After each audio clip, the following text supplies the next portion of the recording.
దేవునికి స్తోత్రం. మీ అందరికీ నా హృదయపూర్వక వందనాలు తెలియజేస్తున్నాను. మన ప్రభువును రక్షకుడైన యేసుక్రీస్తు ఈరోజు మనతో ఒక అద్భుతమైనటువంటి విషయాన్ని 119వ కీర్తన 147వ వచనంలో మనకు తెలియజేస్తున్నాడు. తెల్లవారకు మునిపే మొరపెట్టి తిని నీ మాటల మీద నేను ఆశ పెట్టుకొని ఉన్నాను. దేవుని బిడ్డలారా, ఎవరైతే తెల్లవారుజామున ఉదయకాలమున ప్రార్థన చేస్తారో వారి జీవితంలో వారు గొప్ప అద్భుతాలు చూస్తారు. ఎందుకంటే ఈ తెల్లవారుజామున దేవుడు రేయి మొదటి జామున దేవుడు మనుషుల్ని వెతుకుతూ ఉంటాడు. దేవుని వెతుకువారు కలరేమని ఆకాశం నుంచి నరులను దేవుడు పరిశీలించి చూచెను అని బైబిల్లో ఉన్నాయి. అయితే దేవుని బిడ్డలారా, దేవుణ్ణి వెతికే మనుషుల్లో మనం ఉన్నామా అంటే దానికి ఒక ముఖ్యమైనటువంటి మాట ఏంటంటే ప్రార్థనా జీవితం.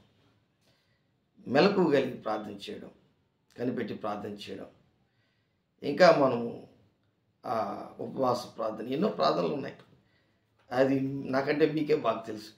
కానీ ఉదయకాల ప్రార్థన మాత్రం వేకుజామున నువ్వు మొరపెట్టే విధానం ఎప్పుడైతే నేర్చుకుంటావో, అది నువ్వు కూర్చొని ప్రార్థన చేస్తావా, లేకపోతే బోళ్ళబడి ప్రార్థన చేస్తావా, నిలబడి ప్రార్థన చేస్తావా, లేకపోతే నడుస్తూ ప్రార్థన చేస్తావా, అది ఏదైనా సరే టైం మార్నింగ్ సూర్యుడు ఉదయించక మునిపే నీవు వేకుజామున తెల్లవారుజామున లేక మొరపెట్టినటువంటి విషయంలోకి నువ్వు దేవునికి మొరపెట్టే ఒక దేవుని బిడ్డగా ఉంటే ఖచ్చితంగా దేవుడు నీకు అనేక విషయాల్లో దేవుడు సహాయం చేస్తాడు. ఇది నీ జీవితంలో ఒక భాగం అయిపోవాలి. అప్పుడే నీకు ప్రార్థన ఆత్మను దేవుడు అనుగ్రహిస్తాడు. ఒక్కొక్కసారి మనతో దేవుడు ఉన్నాడో లేదో మనకే డౌట్ వస్తుంది, కానీ ప్రార్థన చేసేవారికి డౌట్ రాదు. ఎందుకంటే ఆ ప్రార్థనలో వారి జీవితంలో అనేకమైనటువంటి అనుభవాలు కలిగినటువంటి వ్యక్తులుగా వారు మారిపోతారు. కాబట్టి రూపాంతరపు కొండ మీదకి తీసుకెళ్ళి పేతుర్ని ఎందుకు తీసుకెళ్ళి ఆయన రూపాంతరం చెందాడంటే ఏలియాని చూపించాడు, మోషేని చూపించాడు. అలాగే అక్కడ యేసుప్రభు ఏ చాకలివాడు ఉతకలేనటువంటి తెల్లని వస్త్రములు ధరించినటువంటి గొప్ప ఆయన ఆశ్చర్యకరుడుగా, ఆయన ధవలవర్ణుడిగా మారిపోయాడు. కాబట్టి పేతురు అంటాడు, నీకు ఒక పర్ణశాల, మోసేకు ఒక పర్ణశాల, ఏలియాకు ఒక పర్ణశాల కట్టిస్తాను. యేసుప్రభు అంటాడు, నువ్వు ఎవరికి చెప్పొద్దు ఈ విషయం. దేవుని బిడ్డలారా, దేనికి వెళ్ళారు? అక్కడికి ప్రార్థన చేయడానికి వెళ్ళారు. కాబట్టి అది రాత్రి వెళ్ళారో పగలు వెళ్ళారో అక్కడ ఉండొచ్చు, కానీ తెల్లవారుజామున నువ్వు ప్రార్థన చేస్తే మాత్రం అద్భుతాలు జరుగుతాయి. ఇంకొక సంఘటన నేను చెప్తాను. నిర్గమకాండంలో ఐగుప్తు దేశం నుంచి ఇజ్రాయేలీలు ఎర్ర సముద్రంకి వచ్చి ఆ ఎర్ర సముద్రంలో నుంచి బయటికి వెళ్ళిపోతున్నారు. ఆరిన నేలన వారు నడిచి వెళ్ళిపోతున్నారు. వారికి నీళ్లు ఈ పక్క ఆ పక్క రెండు పక్కల గోడల్లాగా ఉన్నాయి. అయితే ఇది చూసినటువంటి ఫరో సైనికులు ఏం చేశారంటే వీరిలాగా రథములు వేసుకొని ఆ భయంకరమైన ఫాస్ట్ వస్తున్నటువంటి ఆ రథంతో ఆ గుర్రాలతో వారు వీరిని హతం చేస్తామని చెప్పి అక్కడికి వచ్చుటకు వారు త్వరపడుతున్నారు. అయితే దేవుని బిడ్డలారా, ఒక అద్భుతమైనటువంటి విషయం, ఐగుప్తు నుంచి ఇజ్రాయేలుని కాలినడక తీసుకొచ్చాడు. దేవుడు కాలినడకని తీసుకొచ్చాడు. ఐగుప్తు దేశం నుంచి పాలుతేనె ప్రవహించే దేశం వరకు కాలినడకని మధ్యలో అడ్డుగా ఉన్నటువంటి ఆ సముద్రంలో వారు ఆరిన నేలన నడిచిపోతున్నారు. వీరైతే ఫాస్ట్గా గుర్రాలు వేసుకొని వచ్చేస్తున్నారు. కానీ అక్కడ జరిగిన విషయం ఏంటంటే వీరు దరిదాపు ఆ సముద్రంలోంచి బయటికి వెళ్ళిపోతున్నారు. ఇజ్రాయేలీలందరూ కూడా ఐగుప్తీయులు రథములు వేసుకొని వచ్చేసారు. సముద్రం మధ్యలోకి వచ్చేసరికి దేవుడు అక్కడ ఒక మాట ఉంది, తెల్లవారుజామునని, వేకువనే అని ఉంది. చూడండి, నిర్గమకాండము 14వ అధ్యాయము 24వ వచనం. అయితే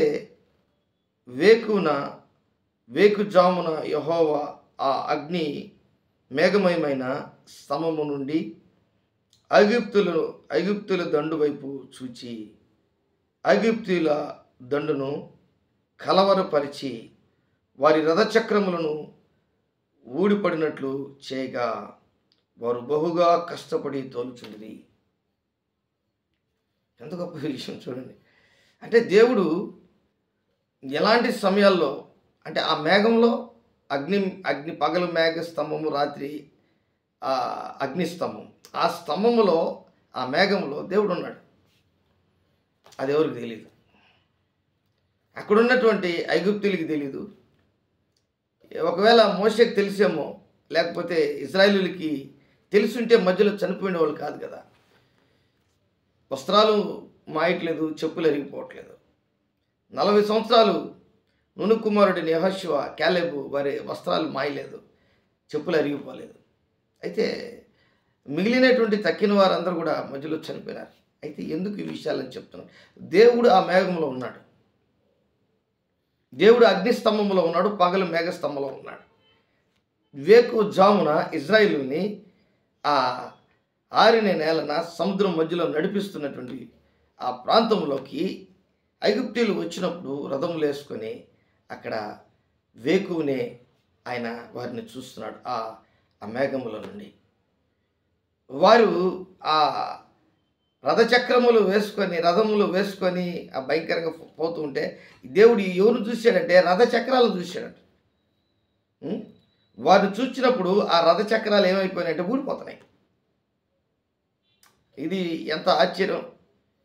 అంటే వారికి అగ్నెస్ట్గా దేవుడు పనిచేస్తున్నాడు. ఇజ్రాయేలుకి ఫేవర్గా ఉన్నాడు, ఐగుప్తులకి ఏ విధంగా ఉన్నాడంటే అగ్నెస్ట్గా ఉన్నాడు, విరోధంగా ఉన్నాడు. అది వారు అంటారు, ఇక్కడ మనకు విరోధంగా యెహోవా దేవుడు వారి పక్షాన్ని యుద్ధం చేస్తున్నాడు, మనం పారిపోదాం రండి అంటే కుదరదు. ఆల్రెడీ వీళ్ళు ఆ సముద్రంలో నుంచి బయటికి ఇశ్రాయేలీయులు అందరూ బయటికి వెళ్ళిపోయారు. ఇప్పుడు ఏం చేయాలంటే ఆ సముద్రం అంతా కూడా ఈ ఐగుప్తీయులు ముంచేయాలి. దేవుడు ఆజ్ఞిస్తాడు వెంటనే సముద్రానికి. ప్రియమైనటువంటి దేవుని బిడ్డలారా, ఎందుకు ఇవన్నీ చెప్పానంటే వేకుజామున తెల్లవారినప్పుడు నువ్వు ప్రార్థన చేయడం నేర్చుకుంటే అద్భుతాలు, ఆశ్చర్యకార్యాలు దేవుడు నీ పట్ల చేస్తాడు ఖచ్చితంగా. ఆయన ఉదయకాలము ప్రార్థన చేసేవారంటే దేవునికి ఇష్టం. చాలాసార్లు పెందలకడనే అని లేచినటువంటి విషయాలు, ఉదయకాలమున అని ఆయన బైబిల్లో చాలా విషయాలు మనకు కనబడతాయి. కాబట్టి ఇవన్నీ మనం గుర్తు చేసుకొని మన జీవితం, మనం ప్రార్థన ద్వారా ఉదయకాలం ప్రార్థన స్టార్ట్ చేసి ఆ ప్రార్థన మన దినచర్య ఉదయకాలం ప్రారంభించినప్పుడు ఖచ్చితంగా దేవుడికి గొప్ప కార్యాలు చేస్తాడు.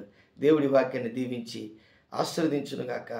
ఆమేన్. ప్రేమ నమ్మకం కలిగినటువంటి నా యేసయ్య, కూడి వచ్చిన బిడ్డలందరినీ మీరు దీవించి ఆశీర్వదించారు. అవును ప్రభా, ఈ దినమందు నేను వేకువనే లేచినటువంటి, పెందలకడలేని లేచినటువంటి, ప్రార్థన చేస్తున్నటువంటి వారిని నీవు చూసే దేవుడు అంటున్నా.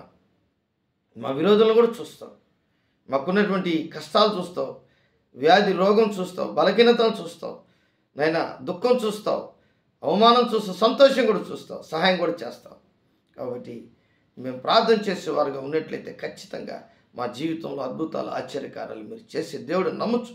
నజరేయుడైన యేసు నామములో అడిగి వేడుకుంటున్నాను తండ్రి. ఆమేన్, ఆమేన్.